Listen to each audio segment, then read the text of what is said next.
বানিয়ে নিয়েছি দুর্দান্ত স্বাদের ফিশ কাটলেট। বাজার থেকে আমরা সবসময় কিনে খাই, বাড়িতে যদি এরকম ফিশ কাটলেট বানিয়ে নিয়ে যায় তাহলে আর কোনো কথাই নেই।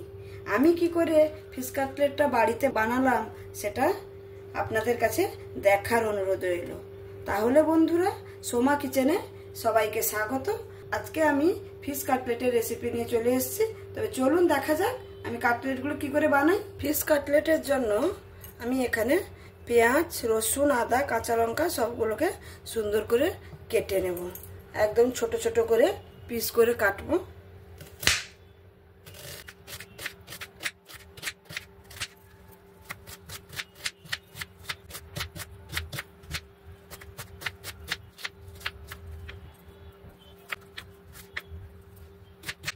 পেঁয়াজটা কাটা হয়ে গেছে, এবার লঙ্কাগুলো আমি ছোট ছোট করে কেটে নেব। এই মাছের ফিশের যে কাটলেটটা, এখানে কিন্তু বাটা মশলা দিলে এতটা টেস্ট আসবে না। এখানে সমস্ত মশলাকে এরকম ছোট ছোট করে কুচিয়ে নিতে হবে।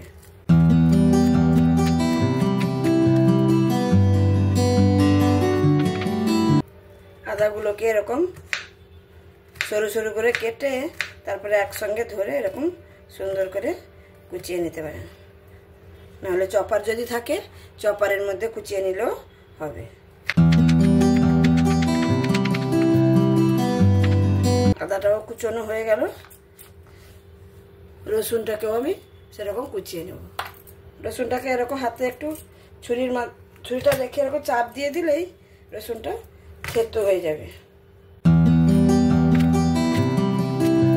দিয়ে এটাকে ভালো করে এরকম কুচিয়ে নিতে হবে।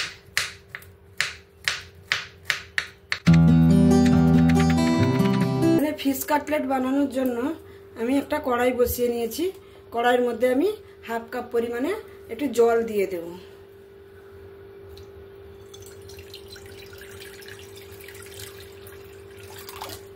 জল দিয়ে দেব, তারপরে আমি এখানে পরিমাণ মতো লবণ দিয়ে দেব।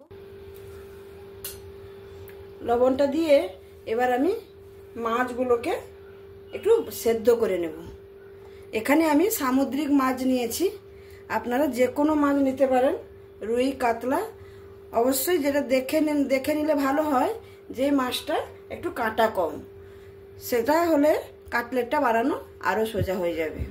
এই মাছটা খুবই টেস্টি, এর মধ্যে একটাই কাঁটা, পুরোটাই মাছ পাওয়া যাবে, সেই জন্য আমি এই মাছগুলো নিয়েছি। আমি এই মাছটাকে 2 থেকে 3 মিনিট সেদ্ধ করে নিয়েছি। এবার মাছটাকে আমি জল থেকে ছেঁকে নেব।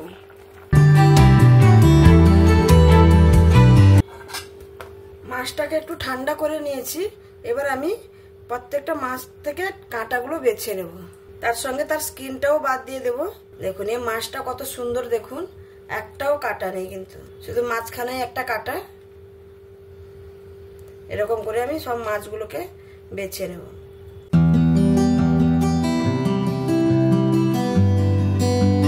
আমি এখানে সমস্ত মাছগুলোকে বেছে নিয়েছি আর কাঁটাগুলো বের করে নিয়েছি, স্কিন আর কাঁটাগুলো বের করে নিয়েছি। এরকমই ছাড়িয়ে নিতে হবে মাছগুলো। আমি এখানে একটা কড়াই বসিয়ে দিয়েছি। কড়াইয়ের মধ্যে 2 টেবিল চামচের মতন আমি তেল দিয়ে দিয়েছি।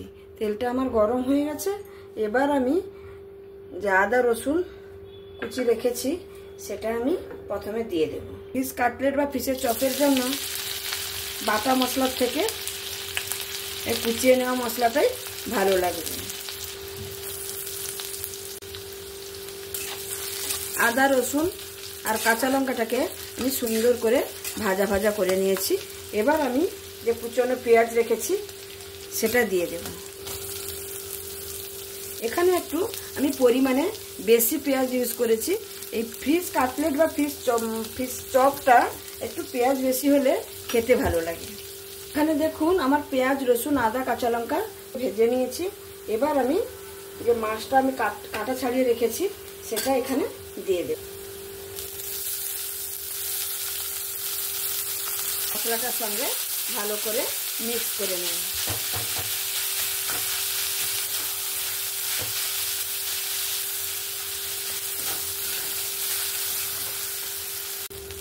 এখানে দেখুন আমি মাছটাকে মশলার সঙ্গে 1 থেকে 2 মিনিটের মতন ভেজে নিয়েছি। এবার আমি এটা বাইন্ডিং এর জন্য আমি এখানে আলু নিয়েছি, আলুটাকে আমি সেদ্ধ করে নিয়েছি, সেদ্ধ করে আমি এরকম ম্যাশ করে নিয়েছি, এটা দিয়ে দেব।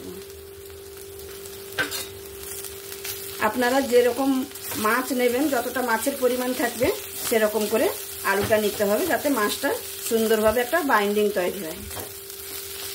এটাকে আমি ভালো করে মিক্স করে নেব। আলুটার সঙ্গে মাছটাকে 1 মিনিট 2 মিনিট ধরে আমি সুন্দর করে মিক্স করে নিয়েছি। এবার আমি এখানে সমস্ত গুঁড়ো মশলা দেব। গুঁড়ো মশলার মধ্যে আমি এখানে, যেহেতু মাছটা সেদ্ধ করার সময় লবণ ছিল, এখানে আমি সামান্য পরিমাণে একটু লবণ দেব। তারপরে দেব কালারের জন্য একটু কাশ্মীরি লঙ্কার গুঁড়ো। আমি এখানে কাঁচা লঙ্কা কুচি দিয়েছি, সেই জন্য সামান্য পরিমাণে একটু ঝাল লঙ্কার গুঁড়ো। কাটলেটটা কিন্তু বেশি ঝাল হলেও খেতে ভালো লাগবে। তারপরে আমি দেব জিরে গুঁড়ো, ধনে গুঁড়ো, সামান্য পরিমাণে একটু হলুদের গুঁড়ো দিয়ে আবারও মিক্স করে নেব। সমস্ত গুঁড়ো মশলাটা দিয়ে আমি সুন্দর করে মিক্স করে নিয়েছি, বাইন্ডিং চলে এসছে। এবার আমার পুরটা হয়ে গেছে। এবার নামানোর আগে আমি ধনে পাতা কুচি আর একটু গরম মশলা দিয়ে এটাকে নামিয়ে নেব। ধনে পাতা আর সামান্য পরিমাণে একটু গরম মশলার গুঁড়ো দিয়ে সুন্দর করে মিক্স করে নেব। দেখুন পুরটা দেখুন। এবার আমি এটা নামিয়ে নিচ্ছি।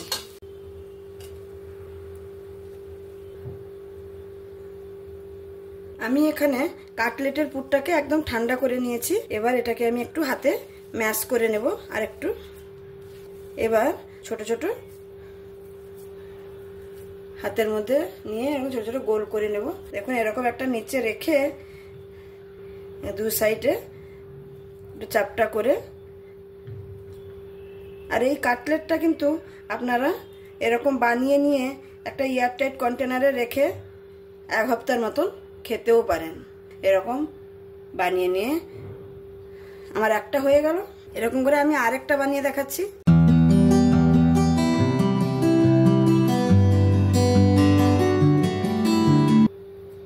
দেখুন আরেকটা হয়ে গেল। এরকম করে আমি সবগুলো বানিয়ে নেব।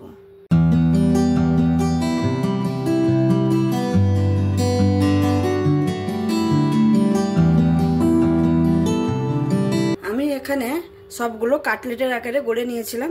এখানে নিয়েছি আমি 3 চামচের মতন কর্নফ্লাওয়ার নিয়েছি, তাকে একটু জল দিয়ে আমি একটা পাতলা ঘোল বানিয়ে নিয়েছি। আর এখানে নিয়েছি ব্রেড ক্রাম্বস।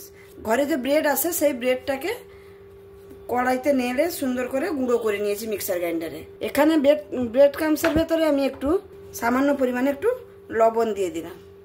লবণ দিয়ে ব্রেড ক্রাম্বসটাকে ভালো করে মাখিয়ে নেব। তারপরে একটা করে আমি কাটলেটগুলো নিয়ে কর্নফ্লাওয়ারের যে আমি ঘোলটা করে রেখেছি সেখানে লাগিয়ে নিয়ে আমি ব্রেড ক্রাম্বসের মতো দিয়ে দেব। দিয়ে এটাকে কোট করে নেব। এখানে কিন্তু আমি ডবল কোট করব।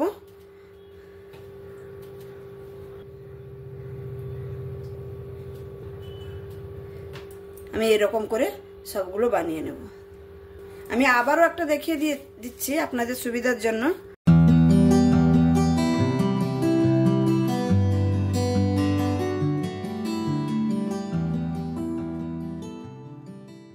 আমার একটা হয়ে গেল। তাহলে দেখুন আমি সবগুলো কিরকম ব্রেড ক্রাম্বসের দিয়ে বানিয়ে নিয়েছি। এটা কিন্তু আমি সঙ্গে সঙ্গে ভাজবো না, এটাকে আমি অথবা আধা ঘন্টার মতন এটাকে আমি ফ্রিজে রেখে দেবো, আধা ঘন্টার মতন। তারপরে আমি আপনাদেরকে ভেজে দেখাবো। আমি এবার তেলটা গরম হয়ে গেছে, আমি একটা করে কাটলেট ভেজে নেব।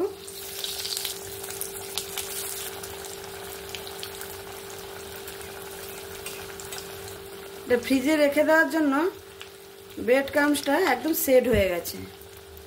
আর এরকম বানিয়ে স্টোর করে রেখে দিলেও হঠাৎ কোনো বন্ধু বান্ধব চলে এলে চায়ের সঙ্গে এটা আপনারা ভেজেও দিয়ে দিতে পারেন, ওরা খুব খুশিও হবে খেয়ে। এখানে দেখুন আমার কাটলেটগুলো ভাজা হয়ে গেছে।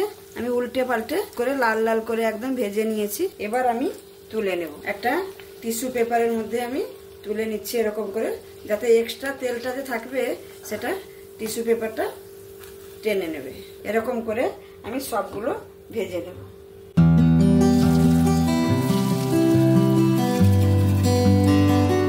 এই দুটো কাটলেটও আমার করে ভাজা হয়ে গেল, আমি তুলে নেব। এবার আপনাদের কাছে পরিবেশন করে আমি দেখাচ্ছি।